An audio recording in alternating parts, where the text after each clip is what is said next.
Hey everybody, welcome to the channel. I'm Dane, your host. Hope you're having a great day wherever you may find yourselves. Today I'm starting a new series called Retrospective, and in this new series I will be looking back at classic albums, whether they are releases I'm fond of, not so fond of, or somewhere in between. Say something that I have a love-hate relationship with. So releases I like, don't like, criticisms if you will, for good or for bad. Essentially a retrospective that is a review. So it could be how I still feel. It could be, hey, I've changed my mind about something, that kind of thing. And also perhaps the impact that it's had on me personally, whether past, present, or maybe even future, and impact in other regards not pertaining to myself. So let's go ahead and jump right in.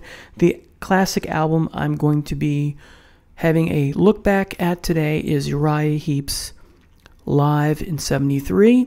This came out in April of 1973, but it was recorded in January of 1973, as you can see on the bottom here. And this is an album I have a love-hate relationship. I'm going to pull the booklet out. This is the 2-disc version. It has some bonus tracks, and I just love. There's you know, David Byron, aka David Garrick, originally his birth name being a ham, being the showman that he is. Got some great photos. Again, you got this with the original live album. Okay, Hensley in box. This is great. Lee Kerslake, Gary Thayne. So we have the classic lineup, of course. Gary Thayne is what makes this album in many ways. You got a great lap shot there. Got kind of a discography shot there and some band photos. Really nice, if you like that sort of thing. And then the rest is just, you know, reading material, which is, you know, stuff I eat up with a spoon, so to speak. And I know a lot of you do that as well. And then, of course, the recording tracks in order and all that kind of stuff, liner notes stuff, and then some more in the back here. So before I jump into my retrospective, let's talk about the bonus discs for a minute. This, if you're a Heep fan and you don't have this, is something you want to get.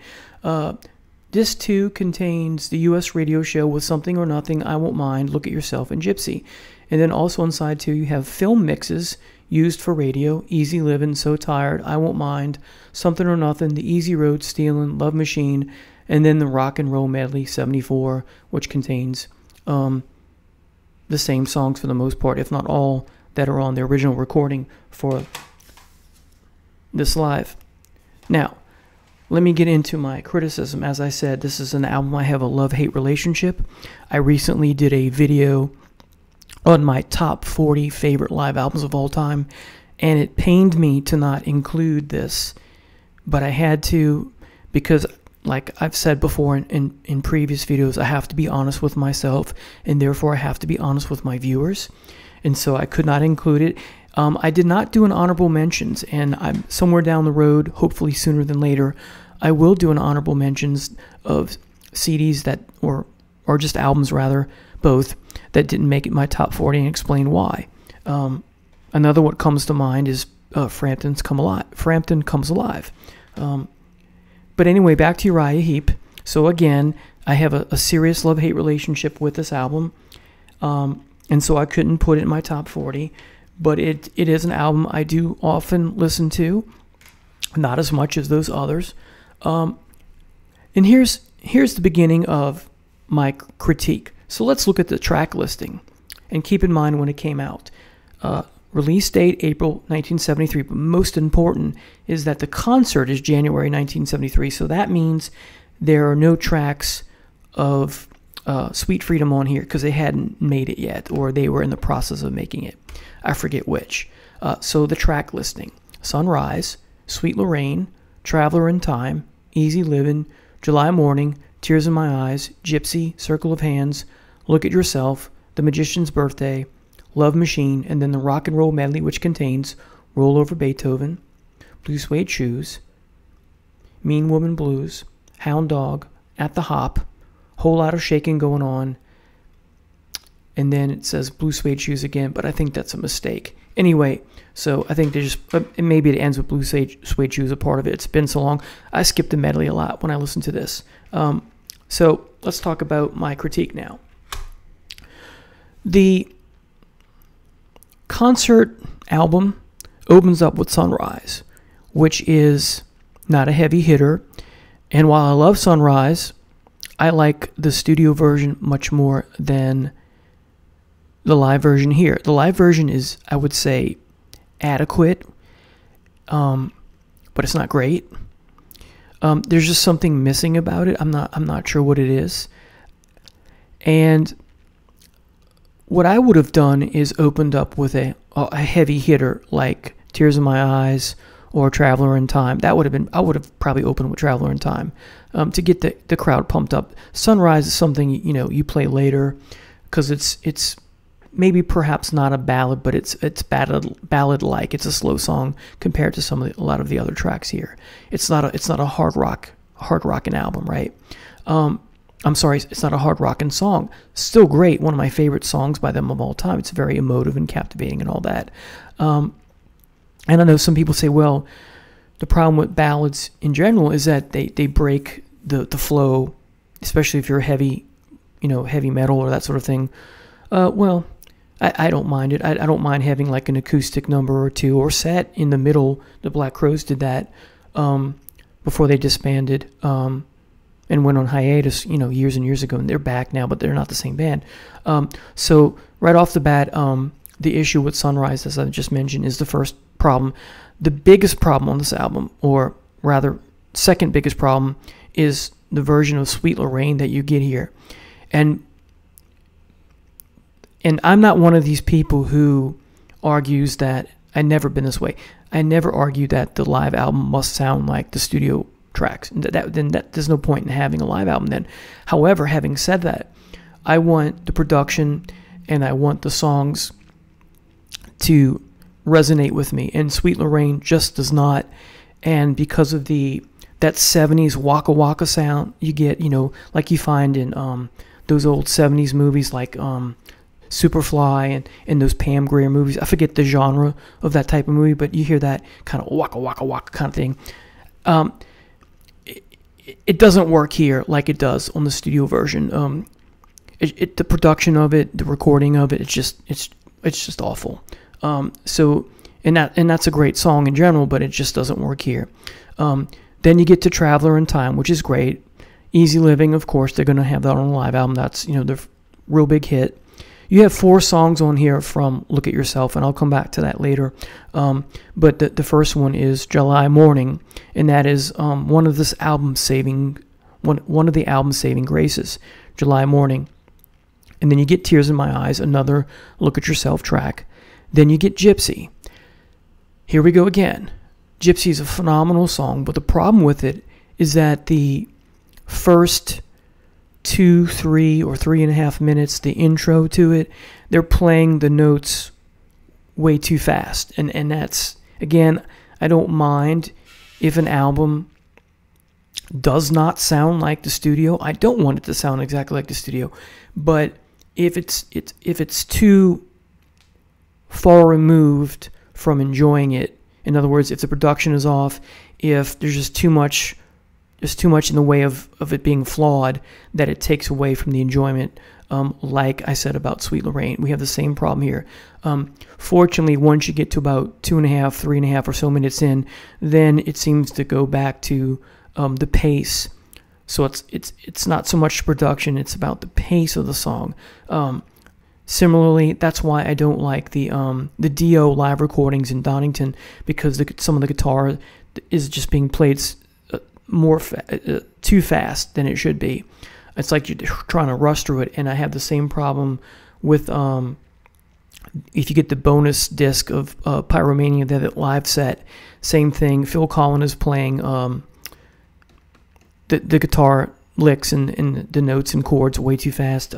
He's doing what Pete Willis did and just playing it way too fast than it should be. Supposed to be as not a slow tempo, but a slower tempo. So it kind of ruins the enjoyment of the song. So most of Gypsy is enjoyable. It's just that first, it's kind of cringy for me. I cringe a little bit when I hear that. Then you get another highlight of the album is Circle of Hands, the Hammond organ, so emotive. David Byron's on fire here. Just great. Look at Yourself, also phenomenal. And then you get the 1 minute and 15-minute version of The Magician's Birthday. And that's this emoji, right? At least for me. Why bother?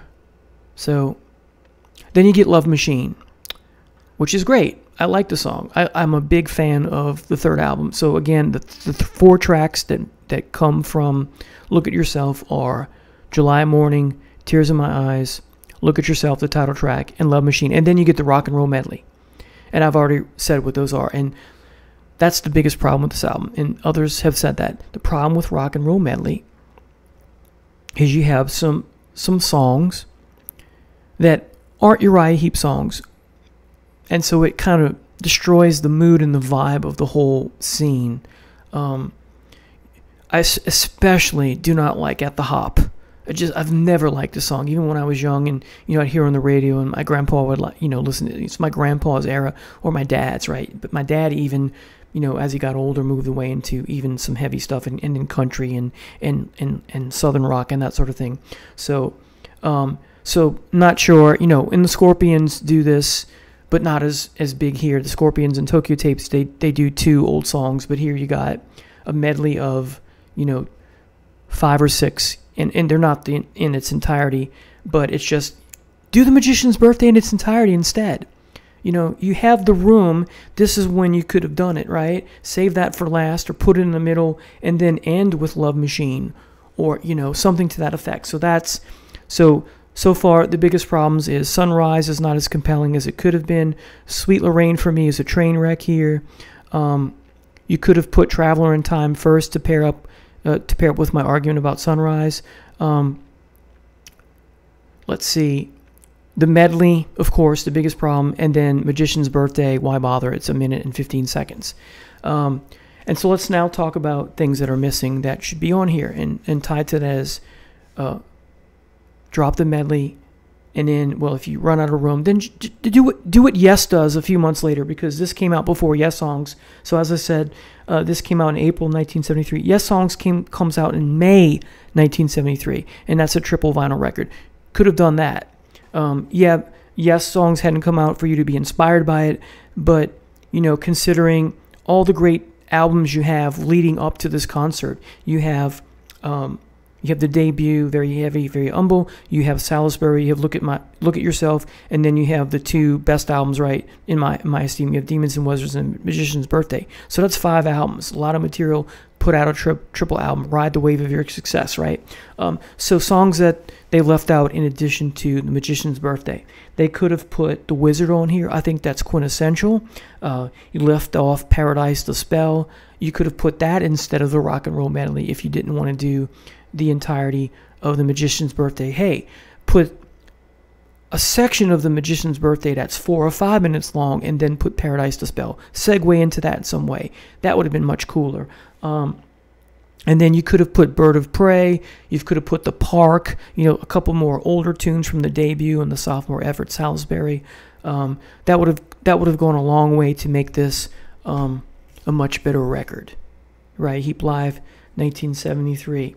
So that's why I have a love-hate relationship with this album, because I love Easy Living here. I love July Morning. I love Traveler in Time, as I said. I love all 4 tracks from Look at Yourself. I think here's another idea that's been stewing inside of me.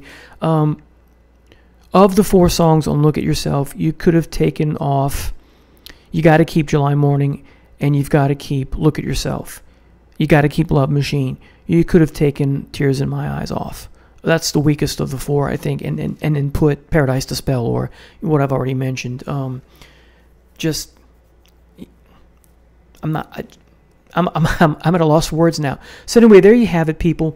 I appreciate you tuning in to hear me kind of rant about this album. Again, there's parts of it I love. It's not totally negative. A lot of negative to say, of course, but that's what kept it off my top 40. I would say it's in the top 50, even with the problems that this release has. So thank you again for joining and watching. So Uriah Heep Live, a quick retrospective of the release from 1973. Don't forget to click the notification button to be apprised of all upcoming videos that I'll have this week and in the future. Thank you so much for watching. Have a blessed day. Take care now. Bye.